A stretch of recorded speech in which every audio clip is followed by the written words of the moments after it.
Si tú eres una persona que constantemente está buscando esa clave para que te pasen cosas buenas y darle este giro a tu vida importante, pues quédate para saberlo absolutamente todo porque aquí vamos a hablar de estos pequeños secretos que harán que tu vida marche en otra vía. Suéltate la intro, Kasem. Te doy la bienvenida a un video más de Los gatos también meditan y ya estamos aquí en tu espacio de confianza y de crecimiento personal donde estaremos hablando algunas de las claves en torno a qué debo hacer para que me pasen cosas buenas y si es que estás viviendo un momento de tensión donde las cosas están saliendo de control y demás, este es tu espacio de conocimiento. Y estaremos hablando justamente del libro Cómo hacer que te pasen cosas buenas de la psicóloga Marian Rojas, una psicóloga española que hizo un gran resumen en torno a muchas cosas que ya hemos estado hablando aquí en Los gatos también meditan, pero me pareció importante y me pareció un libro bastante acertado en torno a qué cosas debo hacerme consciente que están sucediendo en mi vida y qué cosas debo empezar a transformar para que mi vida tome el rumbo que yo quiero que tome. Y lo primero que nos pregunta esta autora es: ¿qué onda con la felicidad? ¿Qué es la felicidad? ¿De qué depende que yo sea alguien feliz? Y no como un estado, digamos, momentáneo de agrado o de éxtasis, sino como un estado mental constante donde yo encuentro paz plena y donde yo me encuentro a toda madre en torno con lo que se está dando en mi vida personal. Y es que nos dice que se pregunta por qué hay tantas personas en la actualidad que se quejan sea cual sea su realidad. No tengo estudios, me quejo porque no tengo estudios, no tengo dinero, me quejo porque no tengo dinero, no tengo pareja, pero también las personas que aparentemente les está yendo cool, la gente que tiene dinero, la gente que sí tiene un empleo y la gente a la que no le está yendo relativamente mal, también tienen muchísima queja en torno a ¿por qué la vida me está tratando de esta manera? Y es que justamente hoy día el planeta está plagado de riquezas y no solamente de riquezas, sino todo ahora está al alcance de un clic. Por lo tanto, hemos normalizado como humanidad la sobreabundancia y pensamos pues que acumular cosas nos hará feliz, acumular talleres, acumular dinero, acumular riquezas, acumular personas y acumular experiencias nos regalaría la felicidad. Sin embargo, lo que muchos no nos hemos sentado a analizar es que la felicidad no depende de cuánto tenemos y de cuántas experiencias acumulamos, sino de la realización del ser. Que si bien en la realización del ser también debe haber toda esta gama de experiencias y no solamente eso, sino esta gama de algunas cosas que pueden facilitarnos la felicidad, la vía sería encontrar cómo conciliar todo lo que nosotros somos con la realización de nuestro ser más profundo. Uno de los errores que no notamos como humanidad es que nos encontramos vacíos espiritualmente y casi siempre doy por sentado que las personas que ven Los gatos también meditan van a entender que cuando hablo de espiritualidad no me refiero a ninguna religión. Sin embargo, voy a tratar de ser lo más explícito posible. La espiritualidad es la conexión de tu ser más profundo con algo más grande. Cualquier Dios, cualquier creencia, cualquier energía, tu doble cuántico, la mente supraconsciente, la mente superconsciente y todas estas cuestiones serían esta conexión espiritual. Pero estos vacíos espirituales justamente nosotros los queremos llenar con sensaciones. Y es que tenemos que entender que dar sentido a nuestra vida y sentir cosas no es lo mismo. El ser humano a lo largo del tiempo ha buscado emociones cada vez más intensas y esto lo podemos ver a las personas que les gusta el sado, pues espero que me estén entendiendo, a las personas que les gusta un poquito el dolor, son personas que cada vez necesitan una experiencia más fuerte para sentirse vivas. Y no solamente puedo poner este ejemplo, sino las personas que utilizan sustancias y que cada vez necesitan más sustancias y las personas que se vuelven adictas a el dolor emocional, que cada vez necesitan dolores más profundos emocionales para sentirse un poquito vivos, o mucho más autosabotaje, o mucho más de todo lo que nos regala esta sensación como esta microdosis de dopamina. Y es que la dopamina es una recompensa breve, rápida, así como que voy a suplir rápido esta necesidad que tengo de sentirme un poquito más vivo. Sin embargo, estas recompensas nos dejan cada vez más vacíos. Como otro ejemplo, pues el no por haces la autotocación y te sientes bien unos segundos, pero después te sientes súper vacío, al igual que compartirte de maneras random con personas, son momentos de éxtasis. Y es que la felicidad básicamente consiste en ver cómo nos evaluamos a nosotros mismos, cómo me miro, cuánto me juzgo y cuáles son las expectativas que yo tengo en torno a la vida misma. No estamos del todo conscientes que la vida está llena de altibajos y nosotros tenemos esta expectativa gigantesca de que la vida se dé siempre como si fuera solamente una subida, una subida, una subida, y la realidad es que la vida tiene matices y colores de todo tipo. cómo nos evaluamos y cómo nos miramos en torno a cualquier circunstancia de la vida, también nos dejaría entrever que debemos hacernos conscientes que nosotros, como lo hablábamos en el capítulo de Transurfing, no podemos cambiar la realidad como se está dando en este instante.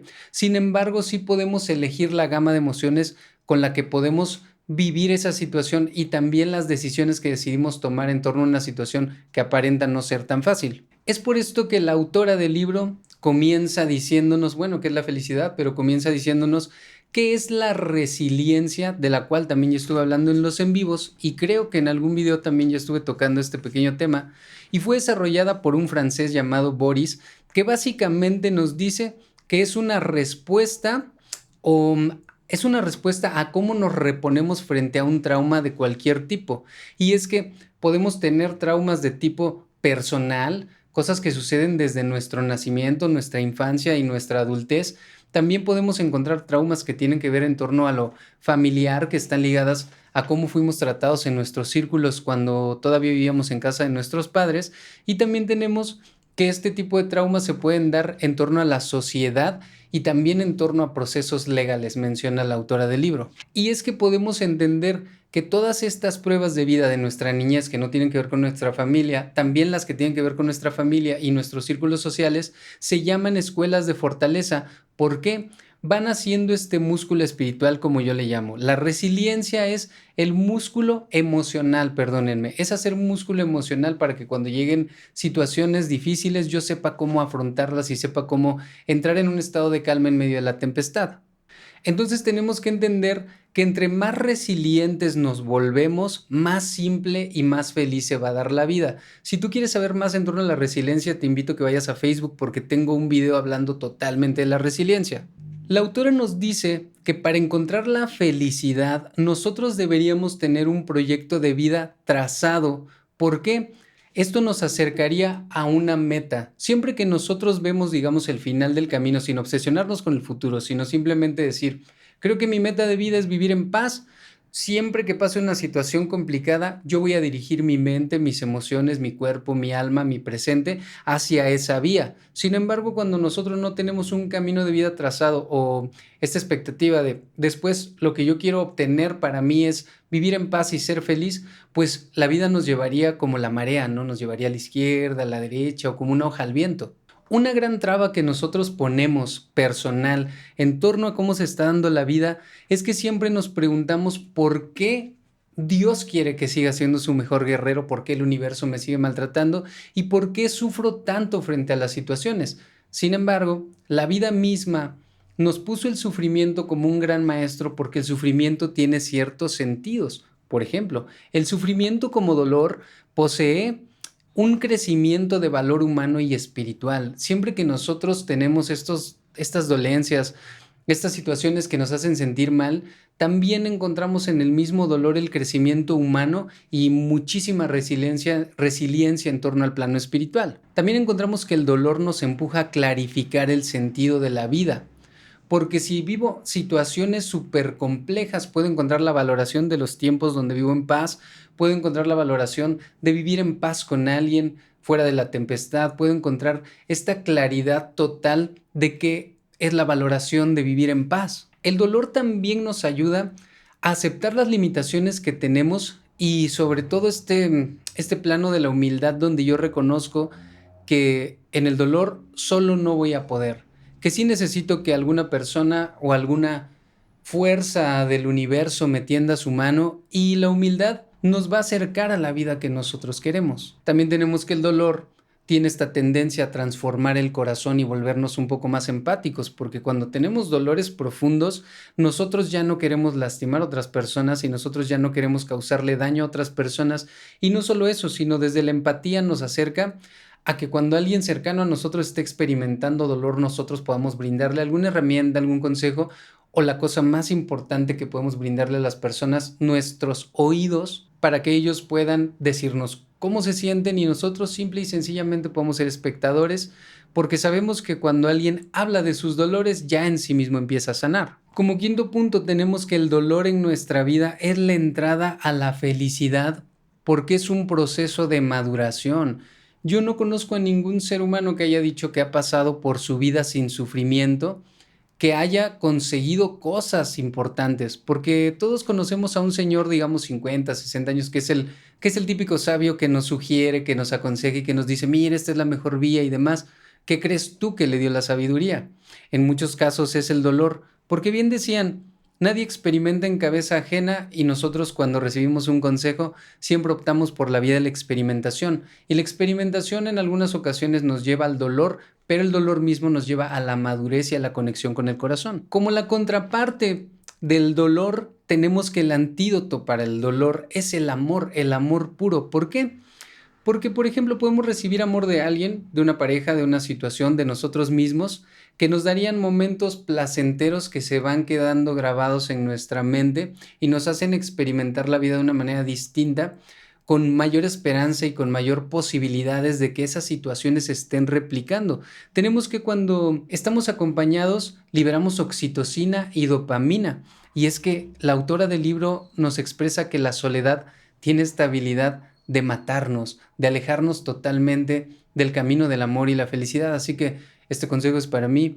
Ahora que me he mudado a un espacio donde no conozco a nadie, tengo que hacer un esfuerzo grande por ampliar mis círculos sociales porque las redes de apoyo son fundamentales en torno a nuestro crecimiento personal. Y es que no solamente encontramos el amor en la compañía de los demás, sino también en la compañía de uno mismo cuando nos permitimos experimentar tal como están sucediendo las cosas. Hoy en la mañana hice un video justamente donde decía que todo está pasando como debe pasar, que no estás cometiendo un error por estar viviendo y experimentándote, y si bien puedes estar errando en el blanco en torno a tu propósito de vida, no deberíamos ver la vida como un error, la estoy cague y cague y cague, sino más bien deberíamos ver la vida como esta experiencia es de altísimo aprendizaje, aunque de repente me toque ser maestro de la vida de otras personas y aunque de repente a otros le toque ser maestro de nuestra vida, y con esto me refiero a que de repente nosotros vamos a causarle dolor a las personas porque somos humanos y somos imperfectos, y en algunas ocasiones las personas van a venir a causarnos dolor porque nos tienen que enseñar algo. Y si nosotros aprendemos a ver a nuestro entorno como nuestros maestros de vida, habrá muchísimo menos dolor y podremos acercarnos a la vía del amor. De esto también ya he hablado, pero la autora del libro nos dice que las dos grandes enfermedades de este siglo son vivir en el pasado y vivir en el futuro, ya que evidentemente permanecer en el pasado nos limita de generar nuevas realidades. Y podríamos decir que la gente que está deprimida porque vive en el pasado, porque no ha aceptado que las cosas simplemente tenían que ser como tenían que ser, y estamos parados en el presente no aceptando que nuestra vida ya se dio hasta este momento y que no pudimos cambiar nada. Por otro lado, tenemos el anhelo del futuro, donde nos estresa quedarnos en la calle, donde nos estresa que nos abandonen o nos engañen, y esto activa el centro del miedo que está ubicado en la amígdala. Cuando este centro del miedo es activado, nosotros entramos en un proceso muy familiar ahora en estos tiempos, que es la ansiedad. ¿Por qué? Porque nosotros nos hemos educado a manera de adicción a tener esta respuesta de estrés ante todas las situaciones de la vida. El detalle está en que la mente, el cerebro más bien quise decir, el cerebro no distingue de entre una situación real donde estás siendo perseguido por un tigre y cuando lo pones en tu imaginación. Por eso es que los sueños se sienten tan reales. Constantemente, como decía Joe Dispenza, nosotros nos encontramos activando y activando y activando los procesos de cortisol y los procesos de estrés en nuestra vida, y básicamente nos está envenenando todos los días. Nos menciona la autora que hay algunas cosas que podemos hacer, y es reconocer cuáles son mis miedos, reconocerlos abiertamente, dejar de evitarlos, porque cuando tengo miedo evidentemente pues no voy a realizar la acción que me está limitando. Un ejemplo, si quiero mudarme de casa a otro estado pero tengo muchísimo miedo, debería dejar de evitarlo e intentarlo para resarcir este condicionamiento en torno a mi ser. También nos dice que el miedo tiene una gran habilidad de disfrazar la realidad, porque nuestros miedos en nuestra mente se ven así gigantescos, gigantescos. Por ejemplo, a mí me da un poco de miedo el mar, y yo veía niños como de 8 o 9 años que andaban allá como 20 metros adentro del mar, y yo decía, no, güey, yo veo una ola que a lo mejor mide 1 metro, y yo veo una ola que mide 1 metro en la realidad, pero en mi mente esa ola se veía así gigantesca. Y deberíamos darnos cuenta que de alguna manera el miedo manipula la realidad. Tal vez tu pareja no te está haciendo infiel y tus miedos a ser abandonado y tus miedos a ser traicionado te ponen escenarios horribles en torno a tu pareja. También nos dice que debemos entrar en un sistema de educación de la voz interior. Y es que, como decía Eckhart Tolle, nosotros debemos estar conscientes totalmente de qué es la voz que me está hablando todo el tiempo. Si tú ahorita te pones a pensar o digamos guardas silencio un segundo, va a venir una vocecita que te está hablando todo el tiempo, pero casualmente esa voz no se parece demasiado a esta que escuchas cuando hablas. Esa voz es la mente, es el ego que te quiere dividir y te quiere separar y quiere infringirte este miedo porque el mismo ego tiene miedo ¿de qué? De la muerte. Entonces, nosotros podemos educar nuestros procesos mentales, evidentemente entrando en un proceso de presencia, donde también tengo un live hablando de eso, de todo está pasando como debe pasar, y la clave es volver al presente siempre y hacerme consciente que esa voz no necesariamente soy yo, que mi conciencia suprema cuando se posa en el presente, como decían todos los iluminados de la historia, volvemos a un estado de plenitud y volvemos a un estado de éxtasis que algunos hemos experimentado durante meditaciones, por ejemplo. También nos dice que es súper, súper, súper importante dormir bien porque cuando no dormimos bien, al día siguiente vamos a estar mucho más susceptibles a estar temerosos, un poco más ansiosos y un poco más hiperalertas, porque la respuesta del cuerpo a la falta del sueño es: como me estoy quedando dormido de cansancio, tengo que estar el doble de alerta de lo que estaría por lo regular. La autora nos dice que deberíamos hacer conciencia en torno a qué son pensamientos que están llegando de mi mente a mi cerebro, a mi cuerpo, y la realidad, porque nos dice que la realidad justamente depende de cómo percibimos el mundo. Recordemos que el Kybalión nos dice todo es mente y este principio nos hace pensar que absolutamente todo lo que yo pongo aquí adentro se materializa y se manifiesta en mi vida. Entre más miedo tengo, más miedo voy a materializar. Entre más amor tengo, más amor voy a materializar. Y es que la felicidad es una emoción que viene primordialmente del pensamiento. Hacíamos un ejercicio en algún momento donde yo les decía, daba un taller, me acuerdo de liberación emocional, donde yo le decía a la gente: mira, si tú cierras tus ojos, te imaginas que estás en un bosque y te imaginas que un venado bebé se acerca contigo y se posa en tu regazo, en tus piernas, y tú lo empiezas a acariciar y te imaginas cómo es tocarlo, vas a experimentar una sensación de paz profunda y posiblemente de ternura y de amor. ¿Qué quiere decir esto? Que para que la realidad se haga manifiesta como yo quiero, primero debo poner esa realidad en mi mente. Y mira, no tiene nada que ver con el exceso de pensamiento mágico, como dicen por ahí, sino más bien con entrar en la reeducación de todo lo que nosotros estamos viendo en la mente y estamos proyectando en la realidad. Siempre que nosotros decimos debería haber sido de esta manera o debería hacer esto, nos estamos alejando de entrar en la acción que nos va a acercar a la felicidad en nuestra vida. Entonces, la autora nos dice, deberíamos dejar los debería de lado para que nuestra imaginación, nuestro proceso de manifestación no se vuelva ganchado al pasado o al futuro. Si yo cambio el debería por voy a hacer en este momento, ya que me hago consciente que este instante es el único instante que yo tengo, entonces voy a sembrar, digamos, voy a poner el ladrillo de hoy para la torre que quiero construir al futuro. Sin embargo, tenemos que estar conscientes que realmente el futuro no existe, realmente el pasado ya no existe. Entonces yo debería dejarlos, debería, qué chistoso son eso, porque yo debería dejarlos, debería, por las acciones que puedo hacer. Tomo acción y tomo responsabilidad de lo que puedo hacer el día de hoy. Todo está mal, ok, ¿y qué puedo hacer el día de hoy para mejorarlo? ¿No tienes dinero? Te apuesto que en tu celular tienes internet o te puedes ir a conectar a un parque o estas cuestiones y tomar algún tallercito, digamos, algún taller que puedes tomar en YouTube para hacer, digamos, cosas y artesanías con latas, ¿no? Entonces eso sería tomar acción en torno al problema que estoy viviendo y podrías negociarlo, ¿no? A lo mejor no te va a hacer millonario, pero seguramente vas a estar mejor o con un poquito más de ingresos que actualmente. Nos habla también de todas las creencias limitantes y de cómo las creencias limitantes nos impiden acercarnos a la felicidad. Porque si yo creo que la felicidad tiene que ver con ser millonario y nunca consigo ser millonario, voy a vivir frustradísimo todo el tiempo. Si yo creo que la felicidad se trata de tener una pareja, aunque tenga la pareja, me voy a dar cuenta que eso no era la felicidad. Entonces, Nos hace hincapié a descubrir cuáles son nuestras creencias limitantes, sobre todo es lo que te frena a conseguir alguna cuestión. ¿Por qué no estás en el trabajo donde quieres? ¿Por qué no estás con la persona que quieres?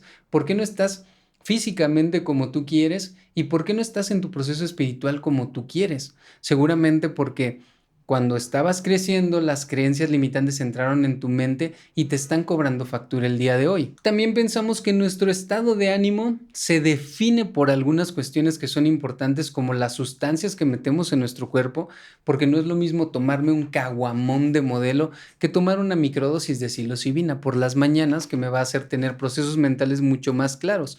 También los estados de ánimos dependen de nuestra conformación bioquímica y genética. ¿Esto qué quiere decir? Que en algunos casos genéticamente estamos predispuestos a no producir tanta oxitocina, tanta dopamina, y en algunos casos estamos predispuestos a producir mayores cargas de cortisol, y esto pues deberíamos consultarlo con el médico para tener, digamos, un poquito de mayor estabilidad. También tenemos que hay distintos tipos de personalidad y no deberíamos tratarme a mí igual que alguien que tiene borderline, a mí alguien que tiene alguna cuestión de personalidad específica, como las personas que son hipersensibles, ¿no? Esto está determinado como una personalidad, porque a una persona hipersensible, si la cargas o la sobrecargas de estímulos, aunque sean estímulos positivos, va a generar una reacción negativa en su cuerpo. Entonces, en torno al estado de ánimo deberíamos tomar en cuenta que como individuos experimentamos la vida de manera distinta y deberíamos buscar la mejor metodología para conectarnos con nuestro ser más profundo, como lo he dicho. También nos dice que el tema del estado de ánimo no solo depende de sustancias químicas y de cómo vivimos, sino también de dormir 5 ciclos de 90 minutos por la noche. ¿Por qué el descanso es tan importante? Nosotros hoy día, con este tema de las redes sociales y demás, descansamos tan poco que nuestro cuerpo no se puede recuperar de maneras adecuadas. Entonces, la autora nos sugiere, ya van 2 veces que nos dice, por favor, duérmete temprano y trata de descansar lo más que puedas. Que mis pinches ojeras estarán agradecidas con ese consejo. Nuestro estado de ánimo también depende muchísimo de nuestra capacidad de atención. ¿Por qué? El ser humano solo observa todo aquello que le interesa. Por ejemplo, hay temporadas donde las personas me dicen, oye, ando viendo números repetidos, el 11-11 en todas partes. Y es que de pronto algo despertó su interés y ahora están viendo los números en todos lados. Esos números siempre han estado ahí en las placas de los autos, en tu reloj, en tu celular, en todas partes. Sin embargo, cuando nosotros le prestamos atención a algo, eso se va a hacer manifiesto en nuestra vida. Si nosotros le prestamos atención a procesos de violencia, la violencia se va a acercar a nuestra vida. Esto ya también lo he hablado en otros videos. Por ejemplo, si me quiero comprar un auto y digo, ya solamente me faltan 5,000 pesos para completar para mi bochito, casualmente en la calle voy a empezar a ver bochitos, bochitos, bochitos, bochitos. Entonces, el estado de ánimo también depende muchísimo de a qué le presto atención en mi día a día. Ya hablaba un poquito hace ratito del tema del cortisol, que se segrega en torno a las glándulas adrenales que están justamente arriba de nuestros riñones y que se activan cuando nosotros tenemos una respuesta de temor o de huida frente a alguna situación. Decíamos que los animales, por ejemplo, cuando están huyendo de su depredador, digamos, si logran escapar, al final van a volver a recobrar su calma total, ya no la está persiguiendo y ellos entran en calma. Sin embargo, nosotros tenemos un depredador todos los días, un depredador mental, el tiempo, el dinero, las responsabilidades, los hijos, el desamor y todas estas cuestiones, que básicamente sería igual que estar metiendo el acelerador a fondo y al mismo tiempo frenando. Eso sobrecalienta nuestros motores y nos envenena todos los días. Les decía que es muy importante que nosotros nos hagamos conscientes que la segregación de la hormona del cortisol más la adrenalina es lo que envenena nuestro cuerpo y llega a enfermarlo. No se genera necesariamente frente a un suceso. Por ejemplo, puede que alguien te haya asaltado un día, ¿no? Y segregaste cortisol y te sentiste horrible, pero eso generó un trauma que posiblemente en veces posteriores que tú salgas a la calle vas a ir como, me van a asaltar. Entonces el cerebro no distingue de si en ese momento te están asaltando o te habían asaltado en el pasado. Entonces lo que empieza a suceder es que tú empiezas a entrar en cortisol y en estrés todo el tiempo, y esto a la larga te va a generar ansiedad. Y está clarísimo que nosotros como seres humanos tenemos miedo a perder el control. Justamente la vida, y una de las enseñanzas más grandes que nos trae la vida misma, es hasta que te hagas consciente de que perder el control es una bendición, no vas a dejar de segregar cortisol. Tenemos miedo a perderlo todo, nuestro dinero, a la gente, a nuestras mascotas, nuestra salud, y ese miedo justamente nos lleva a perderlo absolutamente todo. Nos dice la autora, deberíamos hacer ejercicios para anclarnos al presente. Y uno muy simple que les subí en video justamente el otro día consta de, escúchalo absolutamente todo en este momento, tómate unos segundos. Ahora solo procura escuchar un solo sonido, prestarle toda tu atención a un sonido. Ahora sin mover los ojos, obsérvalo todo. Yo ahorita estoy viendo hacia la cámara, pero veo a mis perros de frente, veo la lámpara, veo el letrero de los gatos también meditan, veo unos discos, velo todo. Ahora presta la atención a una sola cosa. Estoy viendo al Denis de este lado. Ahora trata de sentir todas las sensaciones en tu cuerpo. Me está escurriendo una gotita de sudor por la espalda. Mis chinos están tocando mi cara. Mi lengua toca mis dientes. Estoy sintiendo un poquito el latido de mi corazón. Presta atención a todo lo que sientes, cómo tus pies están tocando el piso. Ahora presta atención a uno solo de los estímulos. Por ejemplo, yo voy a prestar atención a la hoja que tengo en mi mano izquierda. Ahora disponte a sentir, escuchar y ver todo al mismo tiempo. Siente todo tu cuerpo, míralo todo y escúchalo todo. Esto es un ejercicio de presencia, me quedo así como... Esto es un ejercicio de presencia. La presencia nos hace no futurizar y la presencia erradica el miedo. Evidentemente nosotros podemos conectarnos con la presencia con procesos meditativos más profundos, pero este es un ejercicio que puedes hacer varias veces al día y que te va a anclar al presente. También tenemos que otro problema que genera muchísimo cortisol es el perfeccionismo y estas personas que todo lo quieren perfecto, hiperperfecto, y si no, no lo sacan y cada detalle lo pulen. Pero hay una regla que dice que cuando tu proceso o tu producto o tu canción que quieres sacar o tu obra de arte o lo que tú quieras o lo que sea que tienes que hacer se encuentra en un 80% de su totalidad, ese es el momento perfecto para lanzarlo. ¿Por qué? Siempre que queramos ir más allá de ese 80% de perfección, la vamos a cagar y puede que lo arruinemos. De la mano del perfeccionamiento, el perfeccionismo, tenemos la cronopatía, que es este exceso a la productividad. El día de hoy ya casi nadie se permite descansar. Para las personas descansar el día de hoy es un lujo innecesario. Y si se permitieran descansar un ratito, sentirían una culpa tan profunda de no estar siendo productivos. Casualmente pasa que cuando no descanso y de repente me dan unas vacaciones y me voy a la playa y digo, por fin voy a descansar, llego a la playa y me enfermo, porque el cuerpo está tan acostumbrado a la hiperproductividad de hoy en día que no nos permitimos descansar. Por ello es importantísimo, para que me pasen cosas buenas, como dice el libro, reconocer y darme tiempos de descanso. Ya mencioné que el sueño es importantísimo, pero también durante el día te puedes dar unos minutos para simplemente hacer nada o tomarte todo un día para no hacer nada. Y cuando digo nada, literal es me voy a pedir comida en estas aplicaciones que la traen a la casa y lo único que voy a hacer es aventarme en el sillón todo el día, ver series y comer, porque merecemos pasar de este exceso de productividad a la paz y la calma como vivían nuestros antepasados, que no todo el tiempo andaban de cacería y no todo el tiempo andaban pendientes, sino más bien tenían sus momentos donde simplemente no hacían nada. Una oleada más de sobreproducción de cortisol es el consumo desmedido de información. El día de hoy tenemos tantas cosas a la mano que nos estresa un chorro y es un bombardeo de estímulos tan brutal que esto disminuye nuestras ganas de aprender cosas nuevas. Tenemos tanta información que ahora ya nada nos motiva a aprender cosas nuevas y evidentemente eso nos genera cierto estrés. Para terminar con este pequeño resumen, la autora nos dice que tenemos que aprender del manejo de las personas tóxicas, porque si bien nos dice debemos descansar, debemos meditar, debemos respirar, debemos anclarnos al presente, debemos hacernos conscientes de nuestra sobreproducción de cortisol, tenemos que hacernos conscientes de qué es la felicidad y de cómo me estoy alejando de la felicidad. Hay algunos factores que son externos, como las personas tóxicas. Para ser honesto, estos consejos que da la autora se me hacen muy prácticos, muy sencillos, y el tema es que de repente decimos, es muy sencillo, yo no creo que funcione. El detalle, como decía el dicho, el diablo está en los detalles, amigo. Lo tienes que realizar para poder ver algún cambio. Nos dice que para el manejo de las personas tóxicas seamos discretos con este tipo de personas.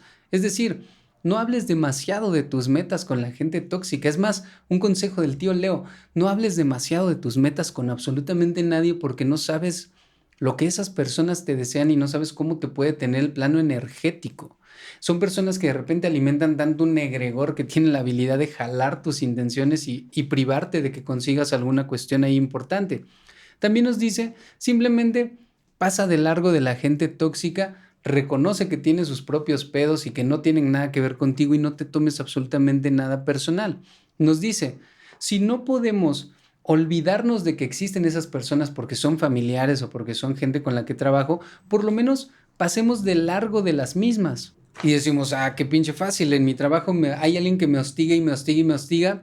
Y como siempre, les repito y te voy a decir a ti también, ¿dónde sientes que te hostigan? Aquí adentro, ¿no? Tú sientes que te hostigan. Entonces, si yo lo siento, yo debo tomar responsabilidad por lo que estoy sintiendo y me debo empezar a preguntar por qué siento tanto rencor o tanto coraje o tanta frustración cuando esta persona me dice algo. Hay algo que tengo que arreglar dentro mío. Pero si bien lo que tú me arrojas, yo decido cacharlo, me voy a quedar pasmado, digamos, en la infelicidad. Sin embargo, pues pueden arrojarte algo y simplemente lo puedes batear o quitarte y decir yo no recibo eso que tú me estás diciendo porque no me representa. También nos dice que aprendamos del perdón. Y el perdón simplemente es entender que la persona está limitada. Como decían por ahí, ¿tú culparías a un pendejo por ser pendejo? Yo no, porque, pues vaya, está pendejo, el pendejo, ¿no? Creo que me van a censurar este video en YouTube, pero ni hablar. No culpamos a los tontos por ser tontos, sino más bien entendemos que son tontos. Para finalizar nos dice que nos acerquemos a las personas vitamina. Las personas vitamina son en numerología los que tienen un 1. Estas personas que cuando nos acercamos simplemente con su presencia nos sentimos en paz, nos sentimos tranquilos. Y todos debemos tener una persona en torno a nuestro círculo de apoyo y a nuestras redes de apoyo a quien podamos acercarnos y decir, recárgame un poquito de pila sin necesidad de yo ser un vampiro energético. Y nos dice que nos acerquemos pues a estas personas que son personas vitamina para nosotros. Y cierra el libro diciéndonos que la práctica del mindfulness y la práctica de la meditación, cuando nosotros la acuñamos como parte de nuestro día a día, nos va a regalar los beneficios de permanecer en el presente, de que esa hormona del cortisol no se detone como se ha estado detonando, y también cuando meditamos entendemos que se abren nuevas posibilidades. De hecho, en la meditación, como decía Jacobo Greenberg, se abre el campo de todas las posibilidades y nosotros podemos empezar a crear distorsiones en la latiz, que vendría a ser la realidad, y podríamos influenciar al universo para que nos dé aquello que nosotros queremos. Entonces cierro con esto. Disponte unos minutos al día a meditar, disponte a estar en el presente, disponte a aceptar que la vida se está dando como se tiene que dar y te prometo que te van a empezar a pasar cosas buenas. Digamos no al pasado y digamos no al futuro. Enfoquémonos en el presente. Y yo fui Leo, y pues si te gustó este video, déjame un like, déjame un comentario porque los leo absolutamente todos y contesto a todas las personas, y también comparte este contenido con alguien que tú creas que le pueda resultar beneficioso. Y sin más, nos vemos en un video. Hasta la próxima. Bye, bye, bye.